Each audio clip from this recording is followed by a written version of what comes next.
It was because of the $3,000 the American government gave out. I never in my life, even till today, I never in my life been in court, and not before I got arrested or not after. I spent 5 years in Guantanamo, so without having a trial. One day in Germany I saw a group, it's called Jamaat Tabligh. It's an Islamic group who is going to homeless people on the streets and asking them, can we help you? If they say yes, they're taking him from his hand and getting him a place where he can stay at and trying to get him a job. And a couple months later you can see the homeless man. He's working with them around the streets and helping the other ones. Jamaat Tabligh is the second biggest Islamic foundation of the world. They have today international, worldwide, 40 million members. It's a huge group. And they are originally from Pakistan, and they have a very big, famous school in Pakistan. And I decided to go to that school. It wasn't a good time after 11 September to go over there, but I have to say also that I was 19 years old, and when I made the trip, there wasn't a war start between Afghanistan and Americans. The war wasn't started, and I decided anyway, long time before 11 September to make that trip, and after this happened, it didn't stop me to make the trip. I went to Pakistan. I had a nice time with the Tablighis, and I was ready to go back home after a few weeks. I was on a bus. I already bought souvenirs for my family, gifts for my family. I had already my plane ticket to fly back to Germany in my pocket, and I was very close to the airport. So the Pakistani police stopped the bus, looked into the bus because of my other dark color, because of my skin color. The other ones are much more darker than me. Pakistanis. He came on my window, knocked on my window, I opened it. I thought he won't see my passport and my visa. I did show him. He asked me to went out of the bus. At that time, the American government gave out a bounty of $2,000 for anybody. I wasn't the man for who they looked at. So I never broke, during my time in Pakistan, any rules. I went out of the bus. They asked me many questions, and they kept me that day in a prison. I asked for a phone call, so I could call my embassy in Germany and talk to them that they put me in prison with no reason for. And they said, we will give you a phone next day, and every time again it's gone a couple of weeks after that.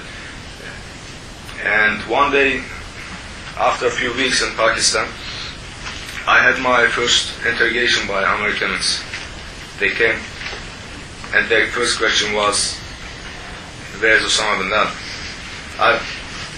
I said, I'm from Germany, I live in Germany, I don't know where he is. So they said, did you saw him? I said, yes. They said, where did you saw him? I said, on the TV. There was an interest who I am. They just tried to ask me questions in the way like, you are a terrorist, just tell us the truth. And after the interrogation was done, they gave me a ISN number. I didn't know what it is for, but it used to be going to my ISN number in the prison, what I didn't know. So that's mean they decided to take me in an American custody long time before they had the interrogation with me. They had the number already ready for my ISN number was already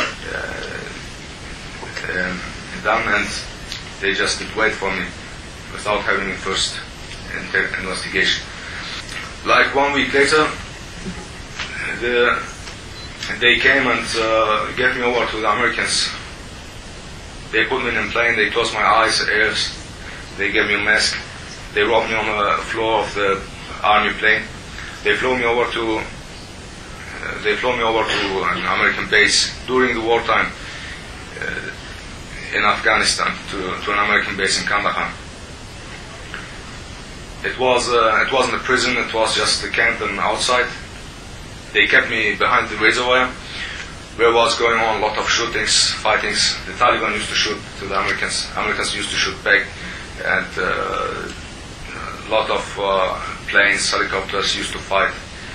It was during winter time, it was very cold. And I had my first interrogation. They didn't have anything against me, so they tried to make me guilty. They brought me a piece of paper what used to say, I will never fight again with Taliban and Al-Qaeda against Americans, and I should sign it. They brought me a pen, I should sign it. I refused. I said, I know that fight with Al-Qaeda against Americans, I'm not going to sign it. They said, if you are not going to sign, we will make you sign. They brought electroshocks. They used electroshocks on me. They thought I'm going to sign it after it. And even after that, I refused. And they said, we will make you sign. After then, they hang me on chains on the ceiling, by my hands with handcuffs. They pull me on the ceiling by chains until my feet used to hang over the floor. And like every 8 or 12 hours, the interrogator came back again. When he came, they pulled me back down. And he asked me, are you going to sign or not? If I said no, they just continued to do. After a while, I started to pass out because of the pain, and at the same time, I didn't get anything to eat. It was cold. There was another guy in front of me. He used to hang also on the chain, in the same way like me. He died, so I was sure that I could be the next one. I started to understand how it's working really. In Kandahar, they tried many kinds of torture, like waterboarding. Everything they could, they tried. They beat us every time. Again, they kicked us, they punched us. They just tried any way they could. After 3 months, they decided to pick me up and bring me over to Guantanamo. They didn't tell me where I'm going to. They just, before they put me on the plane, they said, we are going to bring you something to shoot you. They put me in the plane after a long flight. They opened my eyes. I was in a country where it used to be very hot. I didn't know where I am. And a few months later, the American government himself, they said, this man, Kurnaz, got cleared that he's innocent, and we couldn't find any connection between him and Taliban or Al-Qaeda. This man is innocent and ready to go back home. And asked the German government to come and bring me back home. The German government kept this request secret. They hid it from the public and my family and my lawyer. And at the same time they refused. They said, we don't want him. But at the same time they sent investigators from Germany. So 3 investigators from Germany came to interrogate me in Guantanamo. And after a few days long investigation, they went back to Germany and said to their government, this man is not a threat against Germans or Americans or Israelis. And we found out that he's clean. But even after that, they refused. I had to stay 4 years and 6 months after I got cleared that I'm innocent in an